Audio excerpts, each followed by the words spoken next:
Hello, my name is Neil, and welcome to National Engineers Week. At Boston Children's Museum, we love celebrating eWeek. Typically, we love to engage local engineers and engineering students, but this year, it's online. But that's okay. We have a ton of fun stuff going on.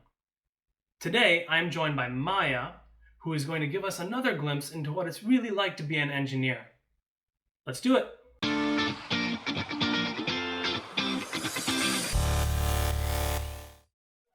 Thanks again for joining us, Maya. This is excellent. Um, I was hoping to start just by asking, what does a mechanical engineer do? Yeah, that's a great question. So throughout Engineering Week, you, the audience, may be learning about a lot of different kinds of engineers. Maybe one of those engineers is a civil engineer, for example, and I like to use them as a way to compare what I do as a mechanical engineer to what civil engineers do. Because mechanical engineers are really focused on things that move, whereas civil engineers are really hoping the things that they do not move. So we're working on building things like machines or engines that may be cars. People often think that mechanical engineers do cars, and we do, but we're more than just mechanics. And so we also do airplanes, we do trains, we do power plants, we do robots, anything that moves. We want to make sure that something starts moving and it keeps moving. Civil engineers are the opposite. They want to make sure that things don't move. If they build a bridge, they hope it doesn't move. If they build a building, they hope it doesn't move. And so we're happy as long as our things are moving. A lot of the things we do create energy, and some things we do actually use energy to make things move. So there's a lot of energy involved as well. That sounds like fun, moving objects and machines. Yeah, it's really fun. Do you mind giving us some examples of what sort of like moving objects you might have worked on in the past or currently working on? Sure.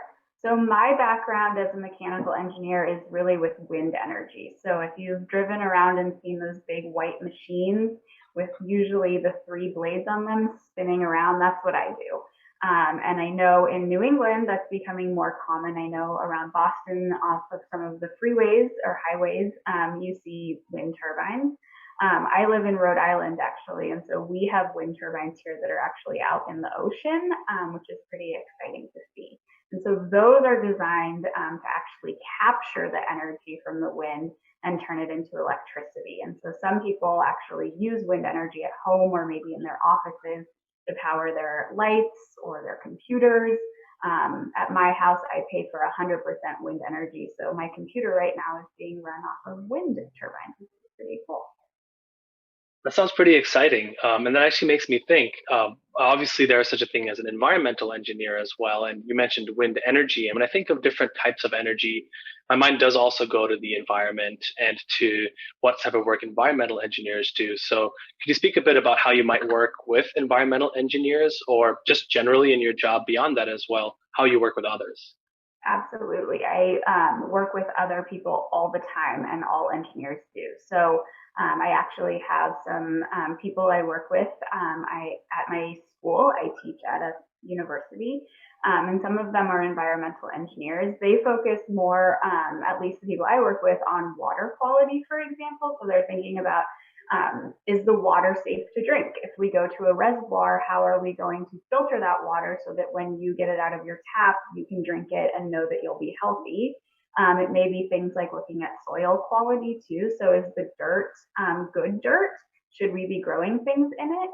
And then I also work with, let's see, electrical engineers are another group that I would work with on the wind energy problem because I'm really good at thinking about how things move, but I haven't taken as many classes in electronics and electricity. And so I want to rely on those experts to put together the systems that deal with the electrical components.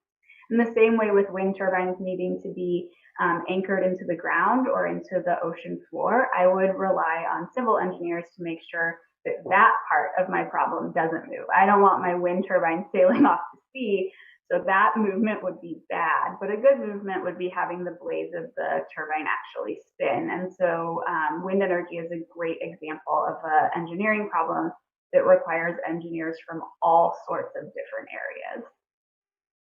Yeah, and when you talk about working with all these different types of engineers, uh, do you sometimes get like frustrated working in a team? Do you sometimes feel like there are frustrations in your job, maybe even outside working in a team, which I'm sure some of our viewers can relate to frustrating moments, right? Gosh, yeah, being frustrated is part of the job, I think. As an engineer, we do work on teams a lot, and so it's really important that I get to know the people I work with before we really dig into the work. Everybody's really different, everybody works really differently, and so trying to figure out how to work best with others changes every time you join a new team. And I like to think that eventually we hit our stride with that and we can do a really good job of working together. But sometimes there's hiccups at the start. Sometimes it's about communicating. Sometimes it's about people talking about things that I don't understand that well because I didn't go to school for that. And so in those moments, it's okay to say, stop. Can you explain that again?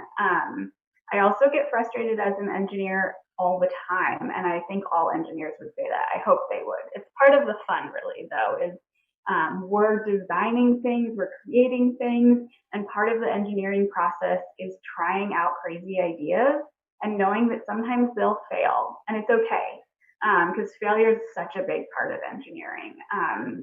When I think about engineering as being different from science, science is this very linear process. We have a beginning, we do the work, and we come to the end, and we say, will this hypothesis that we're going to set up going to test it, and we get a yes or no answer at the end. Engineering is really different because there's no start and there's no end. It's just a cyclical process that goes forever. And so we hope that sometimes we hit success, but we know sometimes we'll hit failure. And failure is good because we can learn from that. That's such a good lesson, and that comes back to, if you fall on the playground, you get back up. It's something which that mentality carries over to being an adult in the workplace. So that's really nice to hear. Yeah, and if your toy breaks or your pencil breaks while you're using it, it's the same thing, right? As a good engineer, you can say, oh, my pencil broke, but I know how to sharpen it, or I know how to put new lead in it. Oh, my Lego broke. I played a lot of Legos as a kid. Okay, I can put it back together because I'm creative, and that you'll use as an adult too. So You now work in a university, but before working in a university, you worked kind of like just generally as an engineer. Are you able to talk a bit about like what the difference might be between like working in a university now compared to before? yeah, absolutely. So before I became a professor, I worked in a research lab doing engineering work. And so a lot of that for my kind of work involved sitting at a computer and I would write a lot of computer code. So that crosses over into maybe if you talk to some computer scientists for the Engineering Week interviews, some of my work dabbles in that. So I like to write computer code. I think it's really fun. It's a way of putting equations into a computer, solving things really quickly because I'm very good at math. I love math, but it takes time, and the computer can do that really quickly. And so I write a lot of code, run simulations to explore how fluids interact with each other, how they interact with objects. And so when I was working as a wind engineer, that meant modeling how the ocean waves move through space.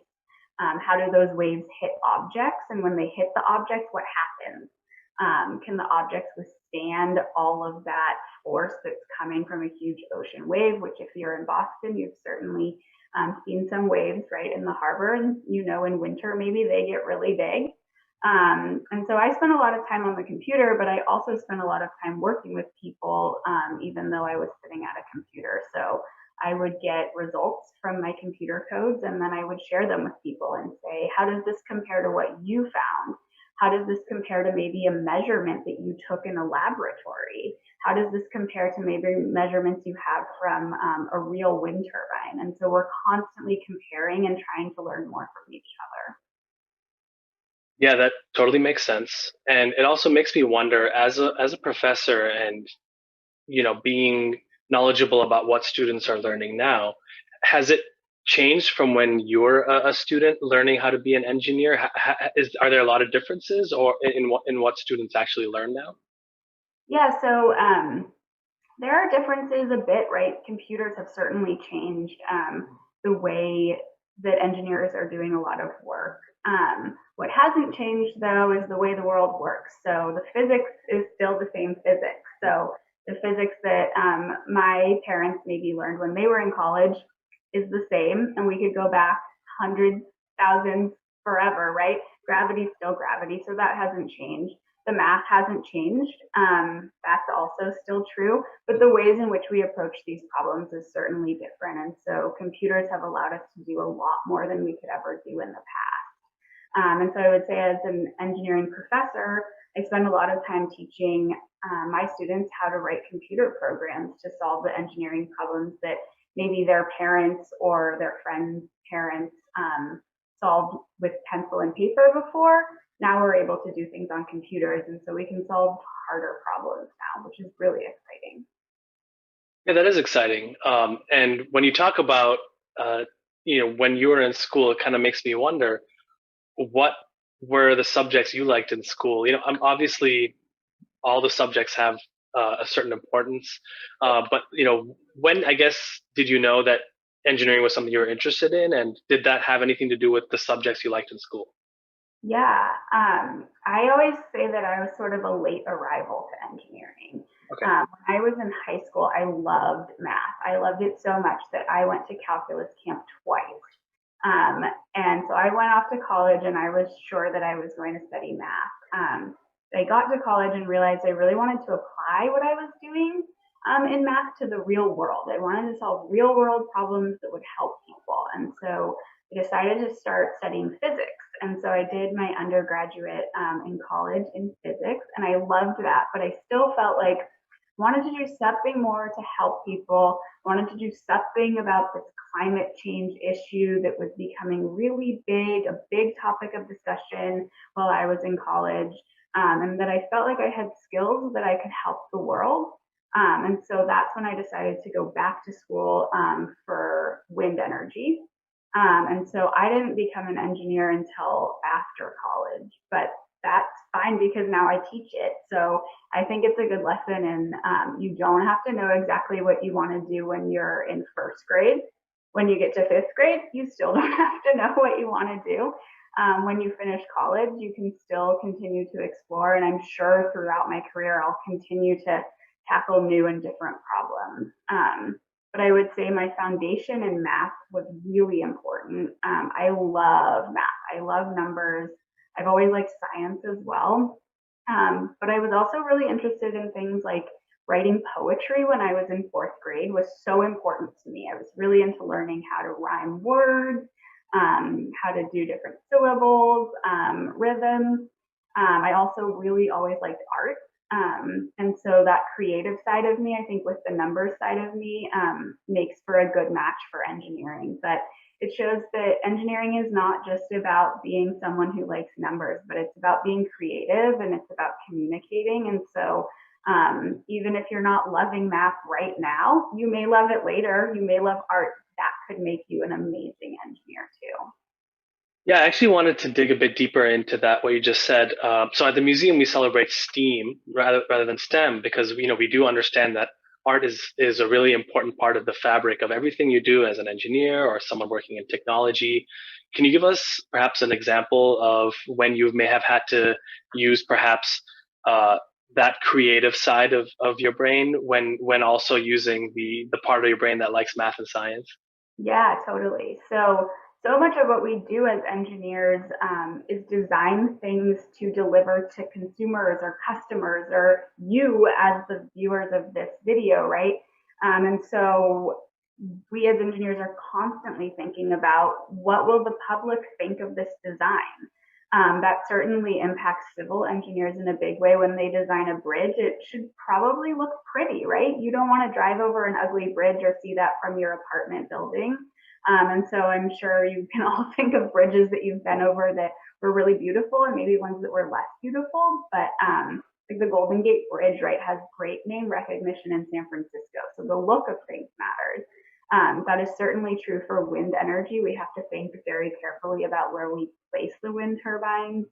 It also means we have to think about what they look like. So it turns out if we designed a blade for a wind turbine just based on the physics, And just based on the math, they sometimes come out looking a little bit weird. And so we as engineers tweak that and we say, okay, this is the fundamental shape it should have, but can I sort of streamline it? Can I make it more pretty so that when people look at it, they like it? And that's really important. And we spend a lot of time as engineers making drawings. And so I teach my students how to use computers now to make those drawings. And that includes making sure things look nice. We want to make sure that the pictures are laid out nicely on the page, that the colors are pleasing. That all really matters too. And then as engineers, we spend a lot of time communicating our work. So we finish a project and then we need to share it with the world. And so we have to make maybe a pretty poster to put up that shows our work. Maybe it means we're putting together a slide presentation to share at a conference. Those slides need to be pretty too. And so we spend a lot of time working on that. And sometimes that means also getting help from people like graphic designers whose job it is to do that work. So another good example of how we're working with people from all different kinds of jobs. Yeah, no, that makes a ton of sense. And it kind of makes me wonder. So you've mentioned a number of times how important it is today to work with computers and how important coding and computer science has become. During eWeek, we have created this super informal slogan for Engineers Week and what engineers do, which is that engineers use stuff to make stuff that does stuff. It's very vague, but of course, you mentioned now that you use computers and coding a lot. But of course, all these moving machines are not made out of just computers. So how do you go from using a computer to actually deciding what stuff you're going to use to make stuff that does stuff? Sure. So one of the things that I do with my students every year is teach them how to design wind turbines. And we focus really carefully on making the blades for these wind turbines. And so my students do it using computer programming. So they learn the underlying physics of aerodynamics. They write really sophisticated, really fancy computer codes, and they hit run, and the computer spits out a design. That design is sort of like what I was just talking about, that it kind of looks weird and it's a little strange, but they make the tweaks on it. They use their best judgment to turn it into something prettier. And then if they were working at a big company, they would take that design and they would pass it on to maybe another engineer on the team.